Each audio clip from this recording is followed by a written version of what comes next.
Welcome to another episode of the Back Catalogue podcast. This is the podcast where we, and by we I mean me, Alpha, and my co-host / co-founder Vincent, we dive into the streaming service. We tell you, the listener and the viewer, what is worth it and what is not. And Vincent, it's the most wonderful time of the year. It's the most wonderful time of the year. And this is the podcast where and we're doing the computer who wore. This is absolutely correct. And we're here. So this is another recommended movie that we do, recommended by the great David. Now, this is the computer wore tennis shoes. This is 1969's very own. And the keen-eyed listeners or the keen-eared listeners will know that this is actually part of the Medfield cinematic universe, which we kicked off on the inaugural episode of the Back Catalogue podcast. That wasn't even the podcast where we back then. It wasn't even the podcast where there was no intro. There was no intro. No set intro, at least. No, we just jumped into it. We just jumped into it, which, I mean, we do that now, but we have like a couple sentences at the start. Yeah, but we say like, let's jump into it before we jump into it. That's right. So, Vincent, this is not only is it in the same universe, but these are the same exact characters. This is a continuation, or in fact, the prequel to the story of the was this before? Man. This was before The World's Strongest Man? As in it came out before? Look, I believe it did, because one says 1969. This is the computer who wore, and the man who was strong was 1975. So it was a good 6 years later. Yeah, okay. Maybe 7. Like if there's another one, isn't there? There's one more. There's one more, which is Now You See Him, Now You Don't. But that's the one with what's his name? With Jesse Eisenberg. Yeah, Jesse Eisenberg. He's that's like that a magician, but I'm also like a bank robber. Yeah, that's right. Yeah. It's like I made this whole bank disappear. And then Kurt Russell's here. Yeah. No, Now You See Him, Now You Don't is a comedy sci-fi film starring Kurt Russell. And he's a man that you initially see, and then later on in the film, I believe you don't. And it's got Dexter Riley, who's Kurt Russell's character. It's got Cesar Romero's in it. It's got Dean Higgins, and it's got all these boys in there, man. Was Cesar Romero in the Strongest Man? And the now we'll get into. Yeah, because you're gonna have to remember me. You're gonna have to remind me. Yeah. About that, because I thought he was in that one, but like, mans can't just be getting caught every movie. Like, he can't be the bad guy every movie, surely. Dude is the bad guy every movie. Well, at least in the two that we have watched, he's the bad guy. He's the Thanos of the Medfield cinematic universe. Except he gets defeated, but he's back for the next one. But he's back for the next one. Like, you imagine you have Infinity War and then Endgame, and it's like, yeah, bro, Thanos is dead. Like, we've done it. And then in like Doctor Strange, he's just there again. And then Spider-Man No Way Home, it's like, bro, there's no way home from here, and there's like just Thanos. How funny would it be if he just lines up all 3 Peter Parkers and slaps them, and that's it, and there's no way home from there. And it's like how can I go to my mother and tell her they've just been slapped by a man with, because they just like slapped the sandwich out of them fools. The bodega sandwich specifically, because that's like a reference to the movie. Imagine though if that was the whole thing. You know how they always like, there's a new threat coming. Yeah. People are like, yeah, it's Kang, it's this man, it's that man. And it's like, nah, it's just Thanos again. It's just Thanos again, man. Like we can't get rid of him. Like, we had a writer's strike, so he's just Thanos. But realistically, that's what the comics are. Oh, he's back all the time. Like, he's always back. Yeah. But all the characters are back. Of course, because like, how are you going to make more comics?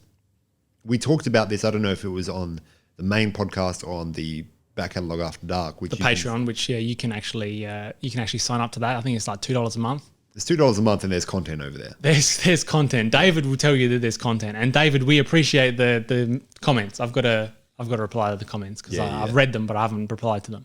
And like, I like that you're saying it because I'm usually the person that's meant to be doing like Patreon. Yeah, you're meant to be doing Patreon things, but I'm also meant to be doing a lot of things that I don't do. Yeah. Did I tell you to?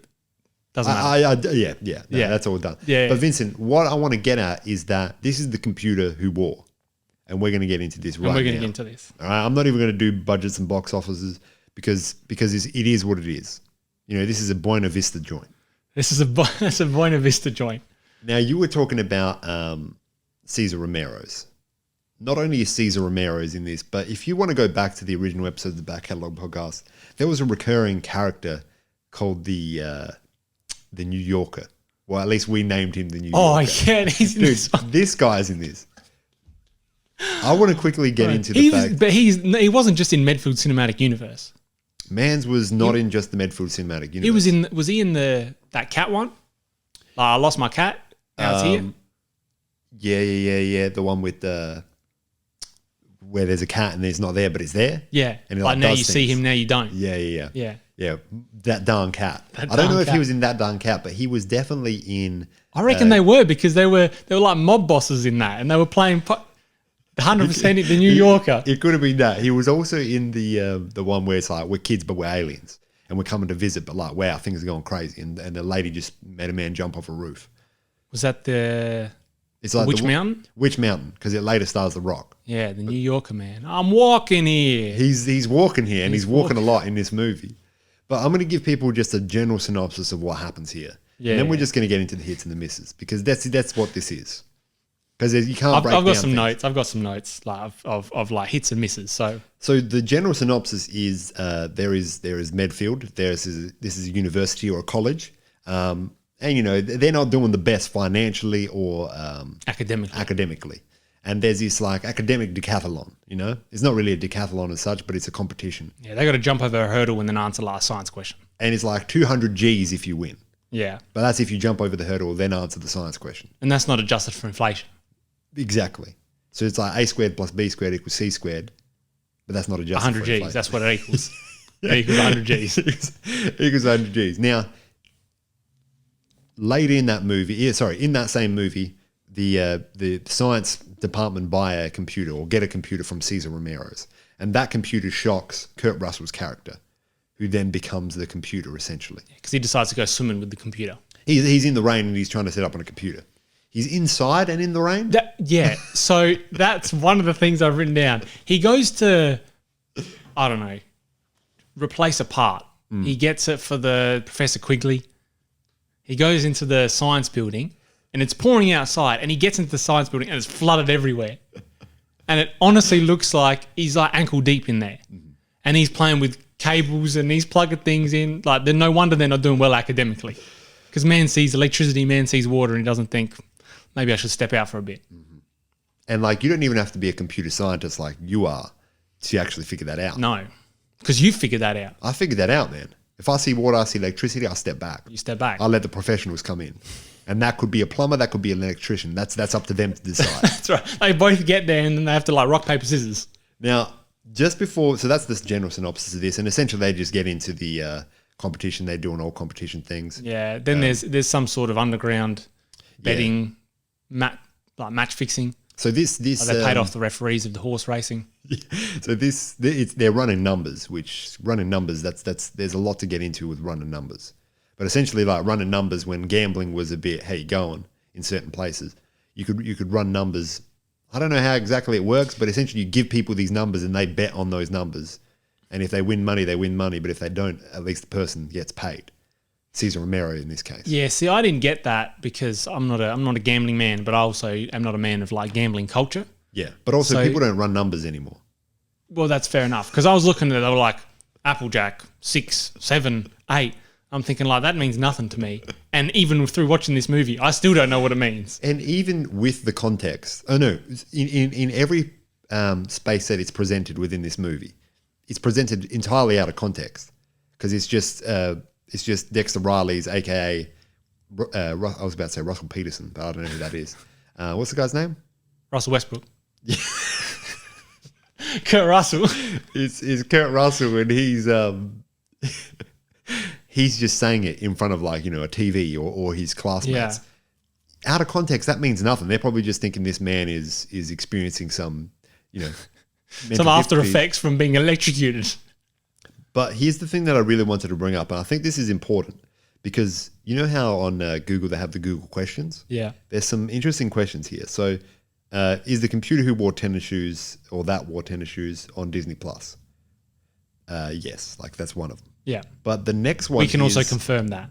the I next, wear a secondary source for that answer. the next one is who is the black guy in computer who wore tennis shoes? And like it's Joe Flynn. Like that's who it is. But Yeah. also why Who's coming out here? I mean, look, if you want to search up that specific actor because you liked him, that's probably a good way to search it up, especially before you had IMDb's and all that. But otherwise, it's like, surely there's another way you could look at the cast list and maybe like, spout some names out. Yeah, because that is something that I'm assuming someone has Googled. Mm-hmm. Someone has Googled that question. Oh, hold on a second. All right. Joe Flynn is Dean Higgins. So it's not even Joe Flynn. They're giving me the wrong answer. Dean Higgins is the whitest man in the film, but also the planet. Oh, man. And, there's a couple quotes from Dean Higgins here, if you don't mind me saying, "Don't you worm me, you worm." So that's just one of his quotes. But the computer who wore tennis shoes, I want to specifically say that this is what we used to experience when we did the original back catalogue format, but without the shenanigans. The shenanigans weren't as plenty as they were in previous films. In this one? In this one. Yeah, I feel like this was well, I don't know. They did the painters shenanigan. That was pretty funny. I mean, that was shenanigans, right? That was shenanigans. That's the back end of the movie, though. Yeah. I guess there was a whole bit of like him doing like Mr. Worldwide, Hotel, Motel, Holiday Inn, and he's just answering questions. Yeah. Like, hey, what's the square root of 69? And he goes, 8 something. And then the other guy goes, right, because I've been trying to work it out.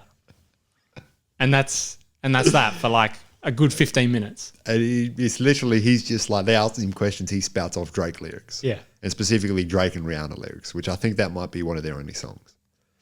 Probably. But the square root of 69 is 8 something. Mm.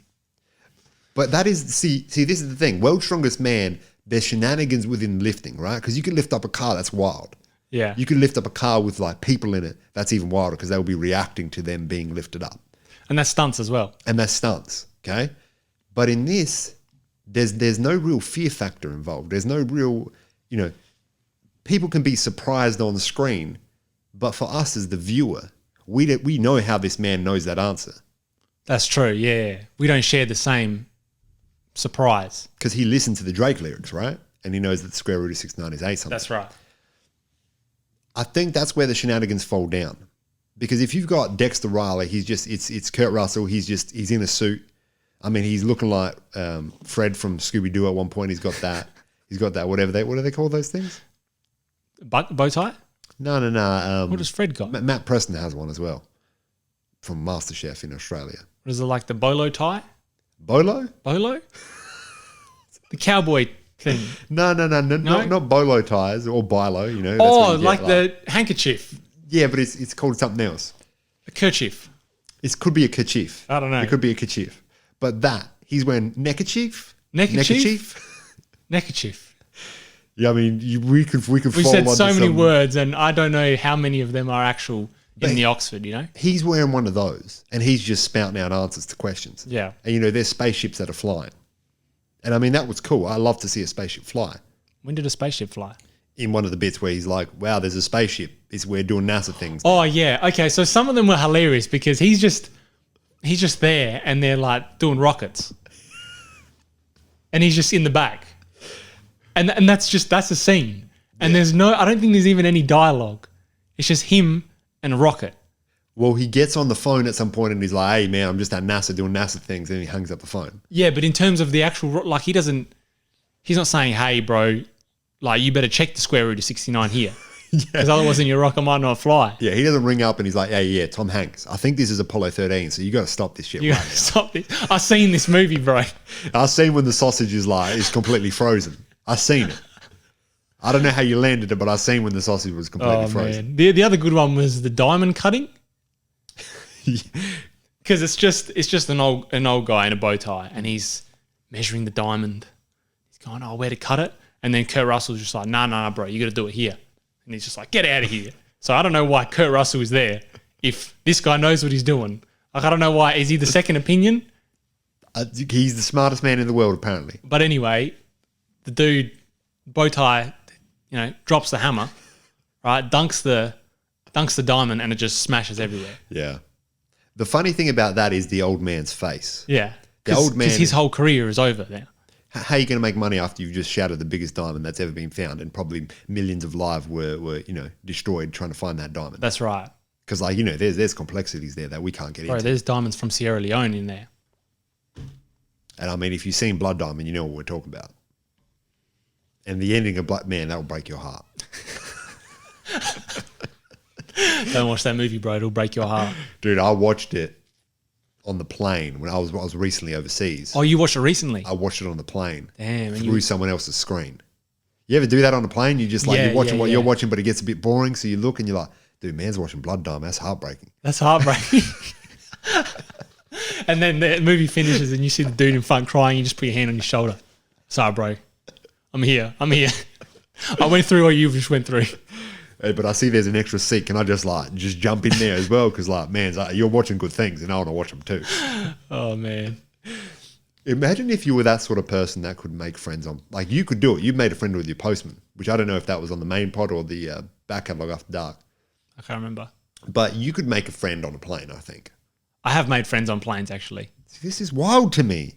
You won't hang out with anyone that we know, and then you're like, hey, bro, look at this guy on a plane. Look, He's watching Blood Diamond, bro. That's heartbreaking. You like tap him on the shoulder. Bro, I'm watching it too. tears stream down your face. Bro, I'm watching it too. You 23 minutes in, 55 seconds. Let's link them up so 55, we can chat. 56, 57. Then you're on like the computer chat, like, you know how you can like chat. I don't know. I don't think they allow that since, you know, there was issues that occurred. There was issues that occurred earlier in. I just got things to my phone, to my watch that is very pleasing in many ways, but we'll get into that later. But yeah, so the computer who wore tennis shoes, I was hoping that there'd be some more shenanigans. Like maybe, you know, it's a contest where it's Dexter Riley and the smartest guy at school, and they're both sitting on top of a thing, and there's a tank of just water. And whoever answers It's one of those, like a game show. Yeah. Or if they had Albert Einstein there. They could have got Albo in. They could have. Yeah. When did he die? Albo? Yeah. He's still alive, man. Like Albanese. Yeah, right. I don't know when Albert Einstein died, but I doubt it. I doubt it that Albert Einstein would have been rocking up in the computer who wore tennis shoes. Yeah. Let me find out I want to find out when he dies. I mean, if you're helping out making like atomic bombs, you're not going to be rocking up in the computer who wore. He wasn't making. I mean, he didn't do it. He didn't do it. 1955. No, they couldn't have got him, bro. 1955? No, Man's couldn't have got gone. him. Man's Yeah. gone. Man's gone. Yeah. Man's gone. Some kid at school that I used to go to said that Albert Einstein didn't have any wrinkles in his brain. Did you just say some guy at the school I used to go to?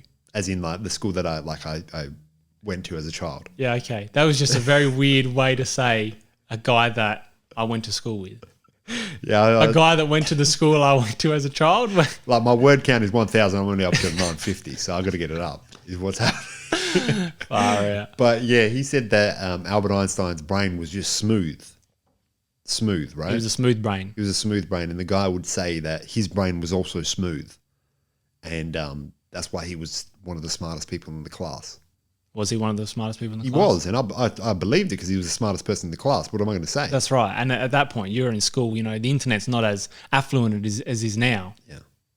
And, you know, he knew about like what a hectare is in meters wise. And that was one of the hardest maths tests that I ever did. He helped me out with it.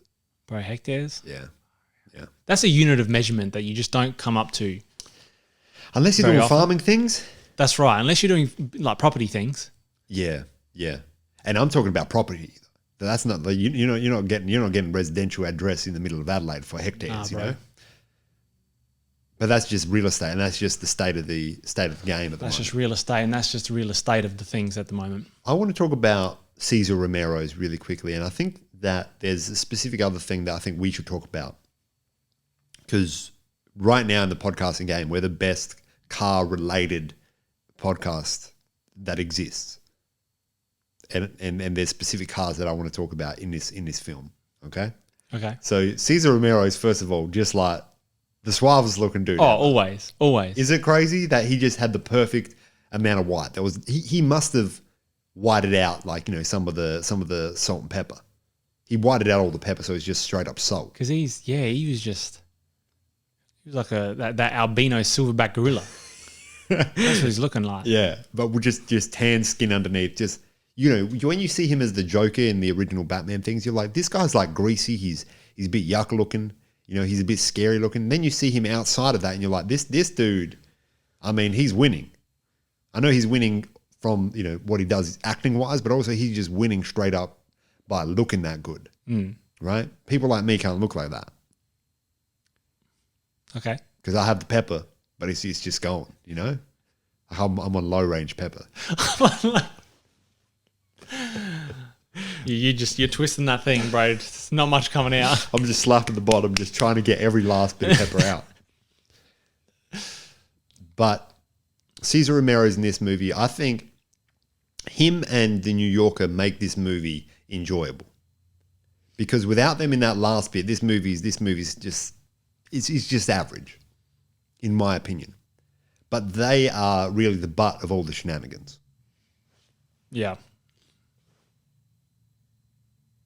I thought you're not talking anymore? That's enough? No, well, I was, we've talked about how conversations work, and you could be like, yeah, my favorite shenanigan from that is.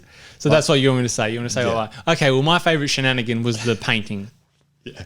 The painter one. That was hilarious. It was hilarious. Because you go outside of your house and you see people painting, and then they say, bro, the paperwork's all here. Like, what can you do from then? Because, you might have wanted that paint job as well, but you just didn't have the means to do it. But there's 15 painters out there. What are you going to do? Also, how did they get that far into the job? Half the house is painted. That is true. By Half the the time house is painted. By the time people come out and actually say, hey, can we, dot some T's and cross some I's here? You know what I mean? Surely you got to get the hey, we're going to paint the house. Knock, knock. Now we're starting to paint the house. Yeah. Did you want orange and green? Specifically? ugliest painting. It makes it more challenging when there's criminal activities going on inside. That is true. You're going to kill a college student just because he exists. It does make it more difficult, because then you're thinking, I can't be like, hey, get the hell out of here, because maybe that's suspect. Yeah. But also realistically, you can say, I did not want anyone to paint this house. Someone's been prank called here. Yeah. Because how funny would it be, though, if they were like, hey, yeah, we're painting your house. Look, we got all the documentation right here. You can call the office, let them know. And then at the end of that, they're like, can we have the bill? You need to pay for this. So they get Kurt Russell and 10 Gs. And 10 Gs. That would be amazing. That would be amazing. In this movie, there's a lot of just fantastic cars, in my opinion. You reckon? Yeah. And specifically that buggy, but it reminded me of... Bro, I keep going. I'm going to say something about the buggy. Say something about the buggy. So Kurt Russell drives that buggy when he's going to pick up the part for the computer. And he's got stuff stuck to the window. Yeah. And he's revising. He's he's looking, there's a square root of 69 somewhere in his cheat sheet. It's somewhere there. Yeah. And he's looking for that, because that's the next question. And then when he pulls up to the university, to Medfield, he just hops out the door because it's a buggy. There's no window. But Mans was clearly in a windowed closed car. Because it was raining. Yeah. And if Mans was in a buggy, he would be wet. He would be wet. Dude just hops out because the buggy doesn't have doors. You just hop out. Yeah. Which is fantastic in regards to continuity. They really thought about that. But also logistically, and this is what... What do you mean they really thought about that? They didn't think about that. That's sarcasm on their point. Oh, okay, Yeah. okay. But logistically, it reminds me of this other movie that I was recently watching from not a similar time, a bit later, in the 80s, I believe, which is Nightmare on Elm Street 2, Freddy's Revenge. There's a character in this movie, the main character, not titular Freddy, but a different guy, and he drives to and from school in a I couldn't tell you what the car was, but there's no roof to the car. It's just open. And he's... A convertible. But I don't know what the car is. But there's no roof to even put... You know how they sometimes got the soft tops? Oh, they just got no roof. Just no roof. Man's lost the soft top. Yeah. He leaves his keys in the car whenever he leaves for school.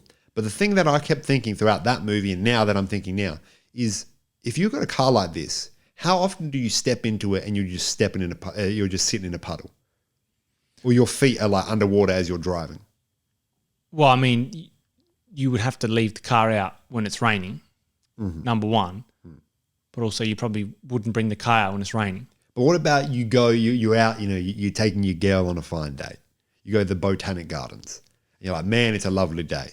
I see those clouds over there, but it's a lovely day. And you drive out to the Botanic Gardens. You're like, you know what? Let's stay for another ice cream. We'll go for a bit more of a walk around. See the lily pads, those big lily pads that people think like maybe I could stand on them, but if I do, like, what will happen? And never stand on them. That's all I'm saying. Never stand on them. No, you tried that. I know, I've seen it though. I haven't tried it, but I've seen it. It was funny. There's this video of this lady who thinks the lily pads in this pond are, solid. And she puts her hand on there and her hand goes through. And then her next option, because she has nothing to pull on, is to put her other hand on there to try to like push herself up. And she's like just tapping the water until she falls in. That's funny. But you leave the Botanic Gardens, it's rain. What other option do you have? 120 in the dash. That's the option you have. Yeah, just somehow like reach a level of speed in which rain does not affect you anymore. Yeah. You're just in a bubble of speed. Yeah, because you're the wind or the air that's going around your car, the velocity is so high that it forms a bubble that just repels all the water. Yeah. I mean, that's probably the only way. And through like residential Los Angeles, which is where Freddy's Revenge was, that's probably the smartest way to do it. Because they got highways. You can hit big numbers. They got highways, man. Like, you go for a walk and you're like, this seems walkable, and you're on a highway and you can't walk over there. Bro, that's highway things. That's just American road infrastructure things. It's just not a life that I want to live. Nah. I want to be able to go for a walk and I'm like, that's just a bridge that goes over to like another park. As opposed to that's a bridge that's going over this highway, and if I fall off somehow, if it hasn't been maintained. That's it for me. That's it. Like, I'm going to get hit by a car 120 on the dash. Yeah. And like, don't worry about the rain. The velocity of me is going to be creating bubbles after that. I'm talking about blood bubbles. All right. Next thing. Hit us with some. I'm going to hit you with some things that I have thought about. Why do I keep getting messages? Well, because you're a popular man. I'm not a popular man. You speak to people on buses. You speak to people on trains. You speak to people in automobiles. You speak to the postman. Here's my okay, here we go. To the postman. I've spoken to the postman. Yeah. All right. So, okay. So some funny things that I noticed. Yeah. When the doctors were checking out Kurt Russell, they had the stethoscope and everyone was taking turns to look at the stethoscope. And through the stethoscope, it was just like computer things. Yeah. That's hilarious because...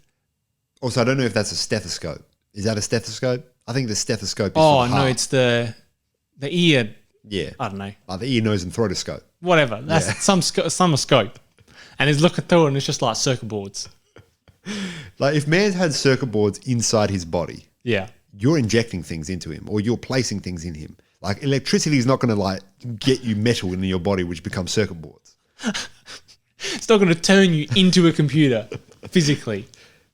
How many heads do you reckon, like in this movie or in previous movies regarding, the Medfield cinematic universe, just went to a computer and just while I was out in the rain, just tried to plug it in? Like there would have been one or two kids that did this trying to be the computer, wore tennis shoes. Yeah. Because they were too late on that exam preparation. And it's the night before they've got 16 lectures to watch. I've seen this in the movie once. Like I know you could have used that. Bring that pool over here. In your university studies, you could have used that. I could have used that. I remember you made me real anxious one day where you messaged me. You're like, I haven't looked at any single lecture. I haven't done anything for this subject. I've literally got 16 lectures that I'm watching on like 2 times speed the day before the exam. And I was anxious for you. Yeah, I did that for too many subjects. Yeah. I mean, you passed at least some of them. Well, I have a degree. Like it's somewhere at my house. I own a degree. It's got someone else's name on it, but I own a degree. Yeah, like you had to pay for it. You're still paying it off though. Still paying it off. I mean, that's going to send us broke, man. That's why we do the back catalogue. That's why we do the podcast, the back catalogue podcast. So thank you, David, for signing up because you're almost getting us to the green. The green zone. We're in the green zone. Yeah, we're in the green zone. Yeah. Thanks to all our patrons. Yeah.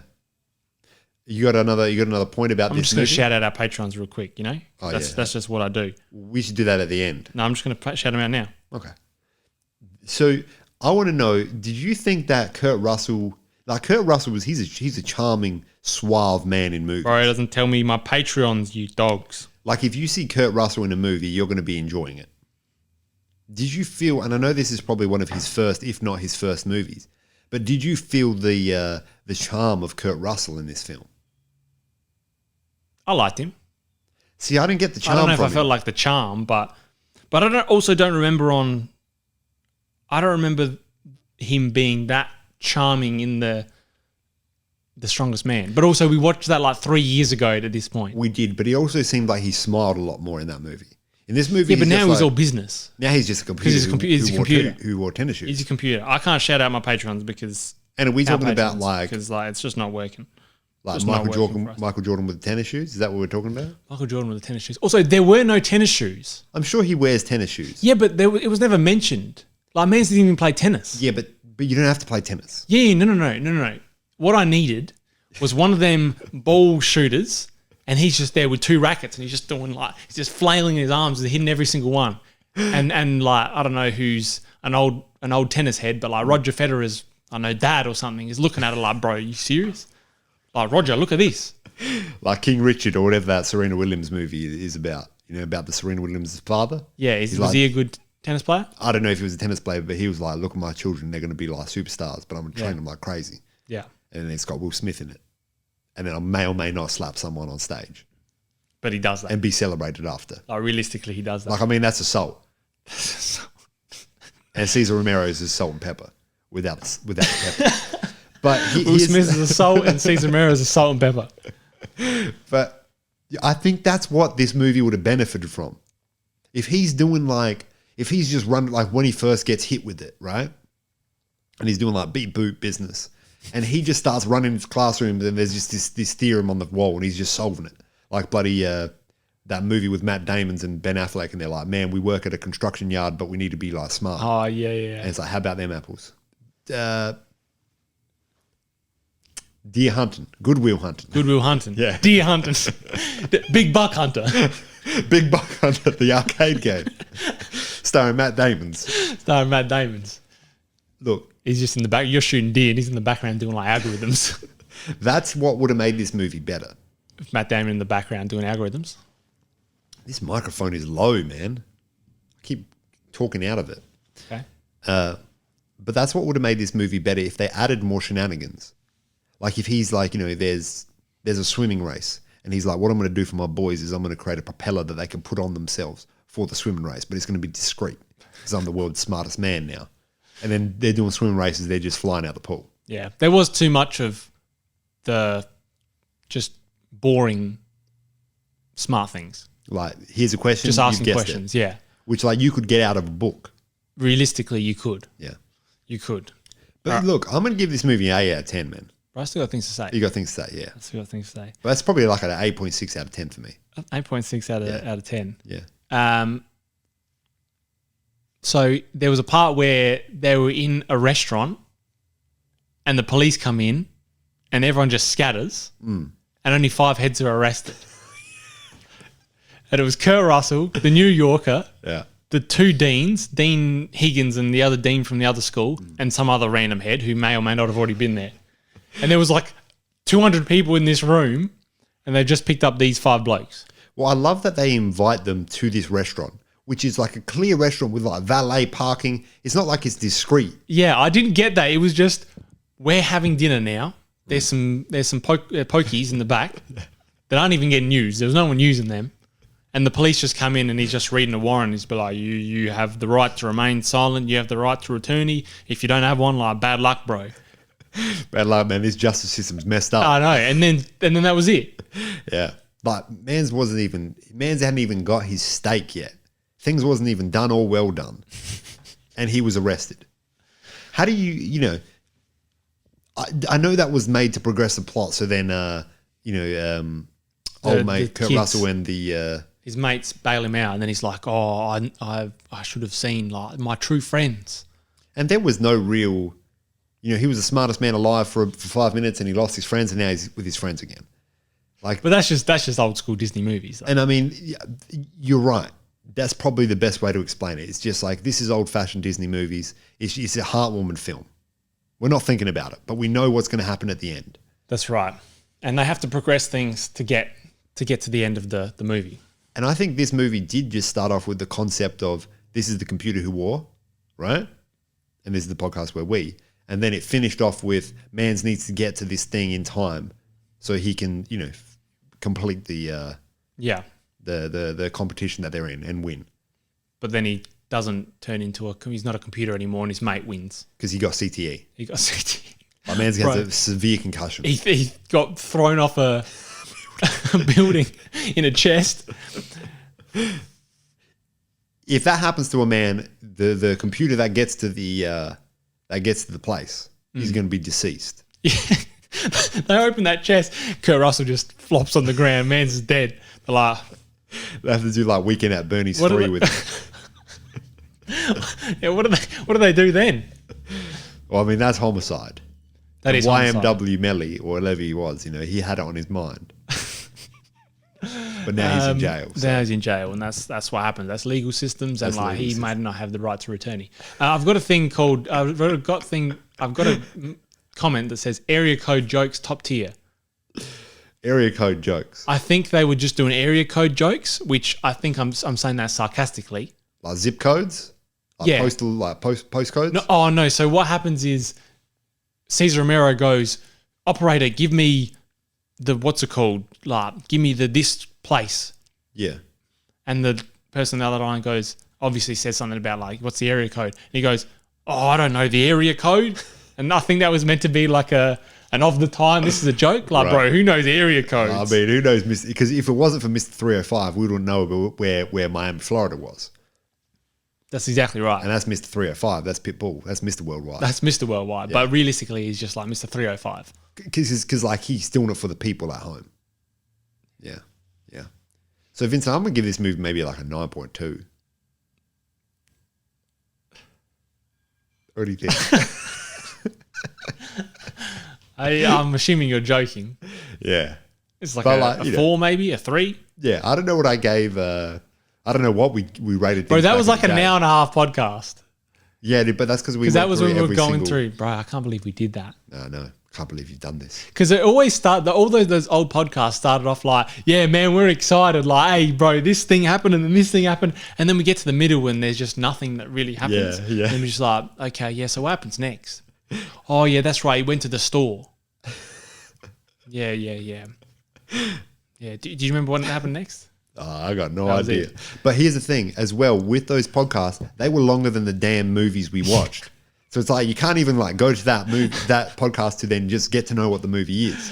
But I mean, realistically, no one does that. In saying this that, podcast. Bullwhip Griffin was a top tier. Oh, podcast. Bullwhip Griffin. There's some hitters back then. I mean, they were all hitters. There's some hitters. Except, you know what wasn't a hitter? Well, Is the movie that Disney decided to recommend me after watching this.